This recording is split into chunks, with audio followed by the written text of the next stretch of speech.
Sheikh Adham আল আসিমি তার একটি আলোচনায় বলেন, একজন লোক একদিন চুল কাটাতে গেল। চেয়ারে বসার পর নাপিত বলল, বুঝলেন ভাই, আমি স্রষ্টায় আর বিশ্বাস করি না। লোকটা অবাক হয়ে জিজ্ঞেস করল, কেন বলুন তো? নাপিত বলল, চারিদিকে তাকিয়ে দেখেন, কত কষ্ট, দুঃখ, যন্ত্রণা, মানুষ কি ভয়ঙ্কর সব বিপদে পড়ে থাকে। যদি সত্যি আল্লাহ থাকতেন তাহলে এত কষ্ট কেন দিতেন তাঁর বান্দাদের? তার রহমত কোথায়? তার দয়া কোথায়? লোকটা চুপ করে গেল, কিন্তু মনে একটা খচখচানি রয়ে গেল। বাড়ি ফিরে সারা রাত ভাবল এর উত্তরটা আসলে কি। পরদিন সে আবার সেই নাপিতের কাছে গেল, গিয়ে বলল, বুঝলেন, কাল একটা লোককে দেখলাম, এমন এলোমেলো জট পাকানো চুল, দাঁড়ি গোফ একেবারে জঙ্গল হয়ে জন্তু জানোয়ারের মতো লাগছিল।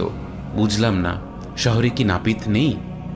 নাপিত বলল, নাপিতের তো ভাই অভাব নেই, কিন্তু এই লোকগুলো তো নাপিতের কাছে যাচ্ছেই না।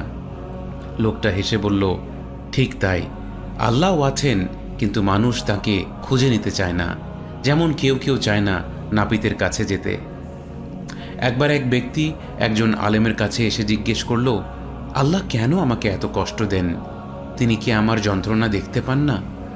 আলেম জবাবে বললেন, বিপদ আপদ আল্লাহর অনুপস্থিতির প্রমাণ নয়, বরং এগুলো তাঁর মহিমাকে আরও বড় করে দেখার উপায় মাত্র।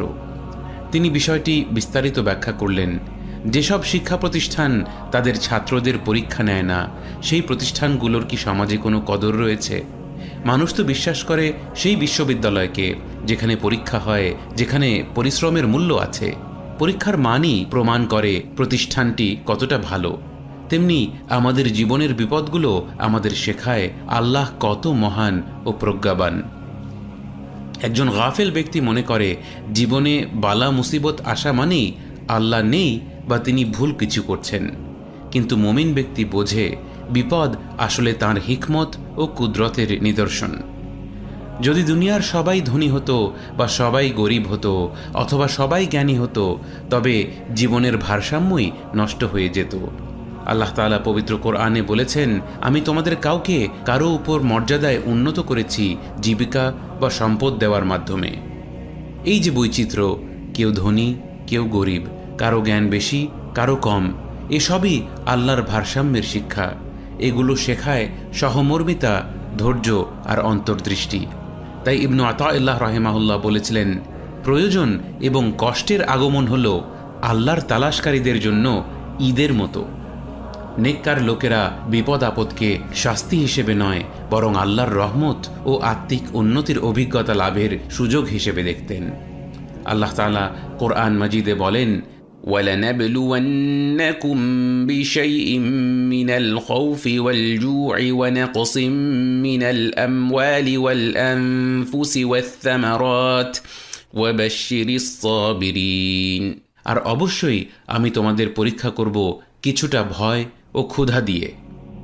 লক্ষ্য করুন, আল্লাহ বলেছেন কিছু দিয়ে, বিশাইইন, যার অর্থ হল অল্প পরিমাণ। এই উম্মতের জন্য সবচেয়ে কঠিন পরীক্ষাগুলোকেও আল্লাহ অল্প কিছু বলেছেন। অথচ পূর্ববর্তী জাতিদের শাস্তির বর্ণনা দিতে গিয়ে আল্লাহ বলেছেন, সুতরাং আল্লাহ তাদেরকে ক্ষুধা ও ভয়ের পোশাকের স্বাদ গ্রহণ করালেন। পোশাক মানুষকে পুরোপুরি আবৃত করে ফেলে। এর অর্থ হল তাদের উপর আসা পরীক্ষাগুলো তাদেরকে চারিদিক থেকে সম্পূর্ণরূপে গ্রাস করেছিল। কিন্তু আল্লাহ তাঁর প্রিয় নবী মুহাম্মদ সাল্লাল্লাহু আলাইহি ওয়াসাল্লামের উম্মতের প্রতি করুণা করে বলেছেন, তিনি আমাদের পরীক্ষা করবেন কিছু দিয়ে, অর্থাৎ সম্পূর্ণ ধ্বংস নয়, বরং হালকা সীমিত এক পরীক্ষা। সুতরাং একজন বুদ্ধিমান মুমিন বিপদ আপদের সময়ে নিজের ভূমিকা নিয়ে চিন্তা করে, এই পরীক্ষার মধ্যে আমার দায়িত্ব কি, আমি কিভাবে এর জবাব দেব। যদি আমরা এই পরীক্ষায় আমাদের করণীয় বা ভূমিকা জানতে পারি, তবে আমরা অবশ্যই সফল হতে পারব।